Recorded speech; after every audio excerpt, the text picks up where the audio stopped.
मसीह की praise Lord hallelujah. परमेश्वर के नाम की महिमा हो। और आज के सुंदर समय के लिए हम परमेश्वर का धन्यवाद करते हैं और मैं आशा करता हूं कि आप सब परमेश्वर में आनंदित और मगन हैं।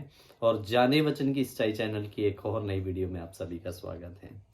मेरे प्रियो, आज की जो क्लास है ये एक हमारे प्रिय भाई का सवाल है और मैं कोशिश करूंगा इसका जवाब देने के लिए आपको हिंदी में, क्योंकि हमें सुनने वाले और भी बहुत भाई बहन हैं जो पंजाब से बाहर रहते हैं, ताकि उनकी भी ये चीज़ समझ में आए। तो सबसे पहले ये कमेंट देखिए, पंजाबी में है। ये हमारे भाई सतनाम मसीह शायद इनकी आईडी है और इनका सवाल है कि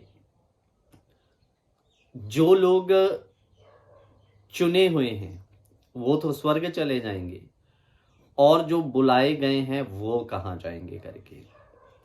मेरे प्रियो, ध्यान देकर सुनना। वचन में लिखा, बुलाए गए तो बहुत है परंतु चुने हुए थोड़े हैं। अब इस आंकड़े को अगर आप समझना चाहें तो एक तरफ है 90% लोग और दूसरी तरफ है 10% लोग, और 90% लोगों की गिनती आती है बुलाए हुओं में और 10% की गिनती आती है चुने हुओं में। मेरे प्रियो, बाइबल एक विश्वासी की तुलना दो प्रकार के कैटेगरी के लोगों से के साथ में करता है, शारीरिक और आत्मिक। और शारीरिक और आत्मिक व्यक्ति में जमीन आसमान का फर्क है। कहलाने के लिए तो ये दोनों ही मसीह कहलाते हैं। शारीरिक भी मसीह कहलाता है और आत्मिक भी मसीह कहलाता है। लेकिन इन लोगों की अगर हम तुलना करें आपस में तो इनमें जमीन आसमान का फर्क है और ये दोनों ही एक दूसरे के विपरीत काम करते हैं। मेरे प्रियो, अब मैं आपको बता दूं कि केवल मसीह में आ जाना या आपको बुलाया गया यही काफी नहीं है। आपको अब वचन के अनुसार, आत्मा की अगुवाई में वचन के अनुसार काम करना है। यीशु मसीह ने क्या कहा था आपको पता है?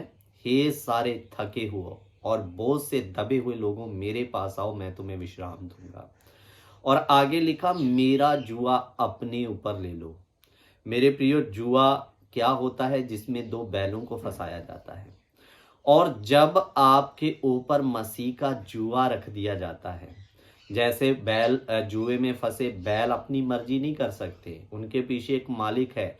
मालिक उनकी डोरी खींचता है तो वो दाएं मुड़ते हैं, मालिक उनकी बाएं तरफ वाली डोरी खींचता है तो वो बाएं मुड़ते हैं। यानी जुए में फंसा हुआ बैल भी अपनी मर्जी नहीं कर सकता। जब आपने प्रभु यीशु मसीह का जुआ अपने ऊपर ले लिया है तो फिर आप अपनी मर्जी नहीं कर सकते। अब आपके पीछे एक मालिक है जिसका नाम कौन है? प्रभु यीशु मसीह। अब आपको अपनी मर्जी छोड़ते हुए उसकी मर्जी के अनुसार चलना है।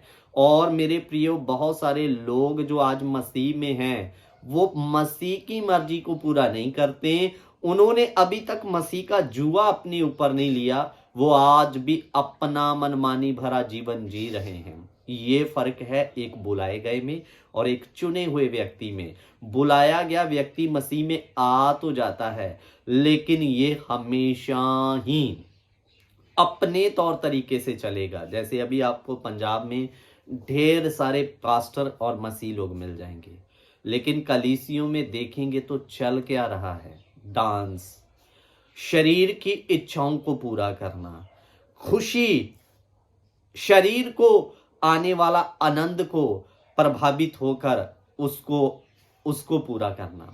लेकिन आत्मिक व्यक्ति शरीर की खुशी को पूरा नहीं करेगा, वो तो शरीर के विपरीत आत्मा जैसे उसको चलाएगा वैसे चलेगा। और मेरे प्रियो, एक शारीरिक विश्वासी की जगह नरक की आग है। ध्यान देकर सुन लीजिए। अगर आप शरीर के अनुसार चलोगे तो स्वर्ग नसीब नहीं होगा। शारीरिक विश्वासी की जगह नरक है मेरे प्रियो। एक वचन मैं आपके लिए देकर समाप्त करना चाहूंगा। रोमियो की किताब उसका 8 अध्याय 1 और 2 वचन पढ़ेंगे। अतः अब जो मसीह यीशु में है उन पर दंड की आज्ञा नहीं है। इधर में लिखा अथा अब जो मसीह यीशु में है उन पर क्या नहीं है, दंड की आज्ञा नहीं है। बहुत सारे पास्टर लोग इस आयत को लेकर प्रचार करते हैं। देखो वचन में लिखा हम जितनों ने मसीह को ग्रहण कर लिया, जब हम जितने उसके पीछे चल रहे हैं उन पर क्या नहीं है, दंड की आज्ञा नहीं है। लेकिन आगे नहीं पढ़कर बताते, क्योंकि आगे लिखा उन पर क्यों दंड की आज्ञा नहीं है। ध्यान देकर सुनना, अतः अब जो मसीह यीशु में है उन पर दंड की आज्ञा नहीं, क्योंकि वह शरीर के अनुसार नहीं वरन आत्मा के अनुसार चलते हैं। हालेलुया मेरे प्रियो, अतः अब जो मसीह यीशु में है उन पर दंड की आज्ञा क्यों नहीं है, क्योंकि वह शरीर के अनुसार नहीं परंतु आत्मा के अनुसार चलते हैं। मेरे प्रियो, अगर आज आप मसीह में होने के बाद भी शरीर की खुशी को पूरा कर रहे हैं, शरीरकता में फंसे हुए हैं, तो मेरे प्रियो दंड आएगा। एक बार मेरे से एक सवाल किया गया, क्या एक विश्वासी अपने उद्धार को खो सकता है? तो मैं आपको बोल रहा हूं, अगर आप आत्मा की अगुवाई में नहीं चलोगे, यीशु ने आपको मुक्त किया, यीशु ने आपका उद्धार किया, लेकिन अगर आप मनमाना जीवन नहीं छोड़ोगे तो आप अपना उद्धार खो सकते हैं। मेरे प्रियो, वचन में लिख कर दे दिया, मूर्ति पूजक, यादू टूना करने वाले लोग, व्यभिचारी लोग, सब का भाग उस जलती हुई झील में होगा।